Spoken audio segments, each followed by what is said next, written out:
ترتيبات ربنا الحلو قوي ان انا رحت في توقيت البلح فيه كان طاب زي ما انتم شايفين كده. انا رايحه يا جماعه احضر حدث ما بيحصلش غير 3 شهور في السنه.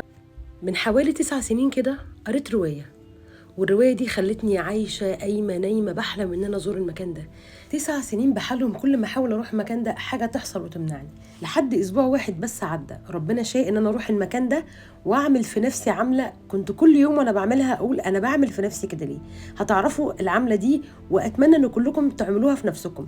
أول يوم بعد ما وصلنا المكان اللي إحنا كنا نازلين فيه كان لازم أول حاجة نعملها إن إحنا نجرب بحيرات الملح. عايزة أقول لكم يا جماعة أنا واحدة ما بعرفش أعوم، بمجرد ما نزلت الميه دي لقيت نفسي بطفو على وش الميه بشكل مذهل. طبعا ده بسبب ان نسبه الملح عاليه جدا جدا في الميه، وده اللي بيخليها تخلي اي جسم يطفو فيها بمنتهى السهوله زي ما هتشوفوا دلوقتي. الناس اللي معانا طبعا انا كنت حريصه جدا ان انا ما اظهرش اي وجوه. كل الناس اللي عندكم في الفيديو دول ما حدش بيعرف يعوم يا جماعه، ونزلوا الميه وكلهم اتعاملوا بكل امان. عايزه اقول لكم احنا كنا في قمه استمتاعنا واحنا في المكان ده.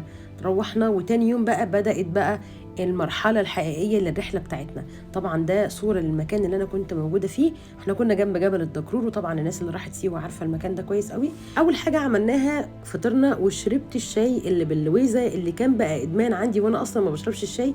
وده يا جماعه فيو المطعم اللي انا كنت بفطر فيه وبتغدى فيه كل يوم. ومن ترتيبات ربنا الحلو قوي ان انا رحت في توقيت البلح فيه كان طاب زي ما انتم شايفين كده، ومنين ما نمشي بناكل بلح. طبعا بلح سيوه مشهور وغني عن التعريف. انا لحد دلوقتي ما قلتش انا رايحه ليه وبعمل ايه. انا رايحه يا جماعه احضر حدث ما بيحصلش غير 3 شهور في السنه بس، هو المردم، او ان انا اروح اتردم في الرمل بتاع سيوه. وعايزه اقول لكم انا شفت هناك جنسيات مختلفه اكتر من المصريين بكتير.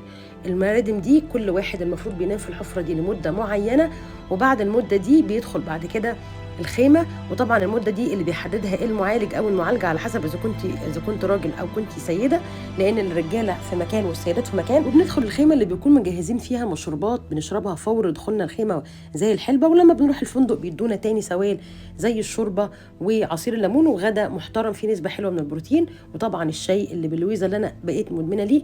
اول يوم بعد ما خلصنا الردم طلعنا على طول على اجمل مشهد في العالم، وصنف ان من اجمل مشاهد الغروب اللي موجوده في العالم، وهي يا جماعه جزيره فطناس. وطبعا زي ما انتم شايفين عايزه اقول لكم البلح منين ما تمشوا هتلاقوه بيقع تحت رجليكم كده، ودي من اجمل الحاجات اللي كانت موجوده في المكان، بخلاف طبعا اروع مشهد في العالم للغروب. عايزه اقول لكم انا كنت مستمتعه جدا جدا بوجودي في المكان، وعايزاكم انتوا كمان تخوضوا التجربه، لان انا فعلا من بعد ما رجعت حاسه بتغيير جدا في مفاصل رجلي وفي ظهري وفي كل حته في جسمي. فعلا الردم ساب اثر حلو قوي فيها. ده بالاضافه كمان ان كان في حاجات حلوه بتحصل زي الراجل الطيب ده اللي كان كل يوم يجي لنا المنتجع ويجيب لنا عصير اسمه عصير لجبي، من اجمل الحاجات اللي كانت موجوده في الواحه.